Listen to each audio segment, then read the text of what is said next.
Bakit tumataas ang stroke at heart attack during Christmas? Dapat din natin malaman na hindi lang bilang ang tumataas. Dapat may sapat din tayong kaalaman para maiwasan ng mga ito.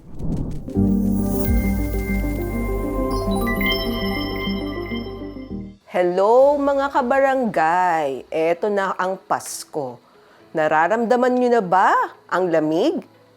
Ang pagkain or traffic, sa tingin ko, mas daman nyo po yan. Pag-uusapan natin kung tumataas ba ang dami ng pasyente na nagkaka-heart attack o stroke pag sumasapit ang Pasko at Bagong Taon. Makinig tayo ng mabuti sa ating expert speaker para malaman natin ano ang pwede nating gawin para maiwasan ng sakit ngayong Pasko. Ikinagagalak kong ipakilala ang ating guest speaker na magbibigay sa atin ng mga practical na tips at impormasyon tungkol sa stroke at heart attack prevention ngayong Pasko. Walang iba kung hindi si Dr. Alexander Abe. So, Dr. Alex, mag-start na tayo. Okay? So, ang una kong tanong, ano ba ang stroke? Pareho ito sa heart attack? Doktora, ang atake sa puso po ay ang pagbabarado ng daloy ng dugo sa ating puso. Samantalang, stroke naman o atake sa utak ay pagbabarado ng daloy ng dugo o pagputok ng dugo sa ating utak. Magkaiba po silang dalawa.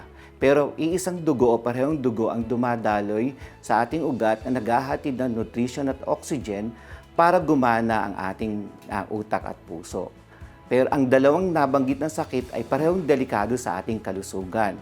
At sila ang usually number 1 and number 2 na dahilan ng pagkasakit at pagkamatay ng mga Pilipino. I see. So, inuulit ko lang para sa ating mga kabarangay. Pag sinabi nating heart attack, ang barado ng ugat sa puso nangyayari. Tama? At kapag sinabi naman nating stroke, ang pagbabara ng ugat ay nangyayari sa utak. So, pwede, according sa sinabi mo kanina, pag nagsabi tayo ng stroke, pwedeng magbara o pwedeng pumutok ang ugat sa utak. Tama? Okay. So, ang next question, bakit ba nagkakaroon ng stroke or heart attack? Ang dahilan ng pagkakaroon ng stroke at atake sa puso ay ang pagkipot ng ugat natin sa utak at sa puso. Resulta sa pagbabarado o deposito ng kolesterol sa ating ugat. Sa paglakad ng panahon, maaaring mamuo at tuloy ang bumara ang mga kolesterol sa mga ugat at kumikipot ang daan sa pagdali ng dugo papunta sa ating puso at utak. Maraming dahilan ng pagkakaroon ng atake sa puso at utak. Nangunguna dito ay ang ating edad, lahi, mataas na presyo ng dugo, pagkain ng maalat, mamantika, diabetes at sama na rin natin ang pre-diabetes, labis na pag-inom ng alak, paninigarilyo at ang paggamit ng bawal na gamot. Ganun pala. So, parang sinasabi niyo po, Doc Alex, na habang bata tayo, pwede nang mag-umpisa ang pagkakaroon ng pagbabara ng mga ugat natin. Tama? At inuulit ko lang para sa mga kabarangay natin, maraming rason kung bakit magkakaroon ng pagbabara ng ugat, no? Sabi mo kanina, high blood pressure or hypertension, tama? So, diabetes o ang pagtaas ng asukal. At ang mga favorite ng mga tao, ang pag-inom, sabi nila, Pasko na, okay? Or paninigarilyo. May mga bagay din na hindi natin kayang baguhin. Katulad ng namana natin, ang sakit sa ating mga magulang, right? Or ang ating mga edad. Okay, nakuha niyo po ba yan mga kabarangay? Kailangan natin bantayan ang mga tinatawag na risk factors na sinabi ni Dr. Alex sa atin.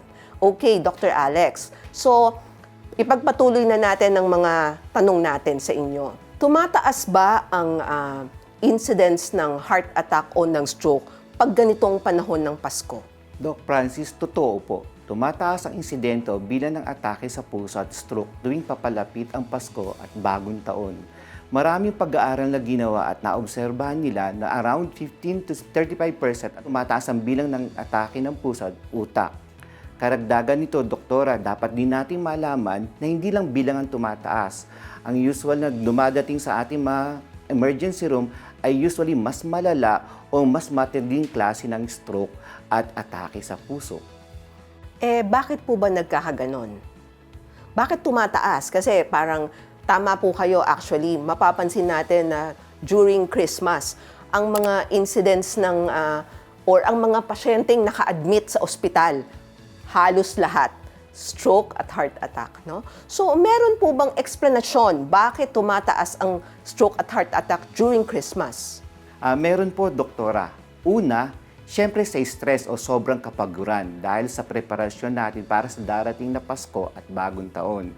Maraming napapagod, abalang-abala sa pagbabudget ng gastusin pagbili ng mga kailangan na gamit sa okasyon. Hindi rin natin nasusunod ang healthy lifestyles natin o routines dahil tulad ng pag-eehersisyo dahil sa sobrang kabisihan natin. Pagkain ng mga masasarap, matamis, Yan ang mga mamantika lechon, at Dr. maalat. Alex. Tama, Doktora. Siyempre, pag may handaan, napapalaki ang pagkain natin. Isama na natin mga inumin na matataas ang asukal tulad ng soft drinks, iced tea at milk tea. Pangatlo, Doktora, pag may kasiyahan o parties, hindi nawawala ang alkohol at pagpupuyat. At pang-apat, sa sobrang busy, nakakalimutan din natin inumin ang mga maintenance na gamot. Pinapaliban natin ang pagpunta sa klinik ng doktor. Iniisip natin na makakapaghintay ang lahat. Ang panglima, malamig ang panahon sa tuwing Kapaskuhan. Ayon sa pag-aaral, ang ating ugat ay kumikipot kapag malamig ang panahon. Napakarami palang rason. So sa tingin ko, importanteng huwag tayong ma-stress sa traffic. Tama ba? Tama, Doktora. Oo, grabe po kasi ang traffic. And then, of course, I think sobrang stressful po mag-isip ng regalo, no? So, kailangan mong pagkasyahin yung pera mo doon sa mga ririgaluhan mo. At huwag kumain ng marami ngayong Pasko. Tama? Okay. So, Dr. Alex, ano bang pwede mong ipayo sa mga kabarangay natin para maiwasan ang mga ganitong pangyayari ngayong Pasko? Gaya na nabanggit ko, Doktora, kanina, ang Kapaskuhan ay panahon para tayong magsama-sama at gunitahin natin ang pagsilang ng may kapal. Panahon din ito na tumataas ang bilang ng stroke at atake sa puso. Dapat may sapat din tayong kaalaman para maiwasan ng mga ito. Ang una, stress. Kaya nabanggit ko kanina, maagang pagplano sa paggawa ng mga okasyon, lakad Mahirap at yan, bakasyon. Dr. Alex. Huwag mangako ng mga bagay na hindi kayang tuparin. Siguraduhin na umuo lang sa mga commitment na kaya nating puntahan. Pangalawa, panatilihin pa rin natin ang healthy habits. Iwasan ang pagpupuyat, matulog pa rin ng 7 hanggang 8 oras. Magkaroon na aktibong pamumuhay. Ang madalas na pag-ehersisyo ay nagsisilbing panangga ng ating katawan sa iba't ibang uri ng karamdaman. Importante kung gaano karami ang kakainin natin, no? Ang paggamit ng maliit na plato o bowl ay makakatulong na para paalahin tayo o makontrol ang portion ng ating kakainin. Kumain ng mas maraming gulay, prutas, at vitamins at minerals na mayaman din sa fiber. Limitahin ang pagkain na mayaman sa mamantika, matatabang karne at maaalat. Iwasan ng paninigarilyo at labis na pag-inom. Dapat magkaroon din tayo ng regular check-up sa inyong doktor, particularly ngayong nalalapit na Pasko. Okay. Masuot din pala, Doktora, ng makakapal na damit panlaban natin sa malamig na panahon. Kung malamig ang panahon, kailangan medyo makapal ang ating mga suot. Ilabas ang mga jacket. Higit sa lahat, hindi mo pa rin dapat kalimutan ang pagpapahinga dahil may sarili ka rin pangangailangan na dapat tugunan. Mahalaga ang me time para ma-recharge ka, kaya chill ka lang. Tandaan na ang payapang utak at malakas na puso ay makakatulong sa pag-iwas sa mga seryosong sakit at ating kalusugan pa rin ang pinakamahalagang regalo sa Kapaskuhan. Salamat po. Maraming salamat, Doc Alex, sa lahat ng mga tips at mahahalagang kaalaman na ibibinahagi mo sa amin ngayon. Tsak na makakatulong ito upang maging mas aware ang ating mga viewers tungkol sa stroke at heart attack at kung papaano nila mapapanatili ang kanilang kalusugan ngayong Pasko. Sa ating manonood, maraming salamat din sa inyong pagtutok. Huwag kalimutan ang pinaka-importanting regalo na maaari nating ibigay sa ating sarili at sa ating pamilya ay ang magkaroon ng malusog na puso at utak. Kaya maglaan tayo ng oras para makapagpahinga. Huwag shopping ng shopping, kumain lamang ng tama at maging aktibo sa ating kalusugan. Mga kabarangay, kung meron kayong mga kakaibang nararamdaman, huwag pong mag-atubiling magpatingin sa inyong doktor. Huwag niyo pong intayin na emergency na po kayo bago kayo pupunta sa ospital. dapat tayong mag-ingat sa ating kalusugan. Ugaliin po nating tumutok sa Real Talk with Doc at marami po kayong matututunan dito sa palabas na ito.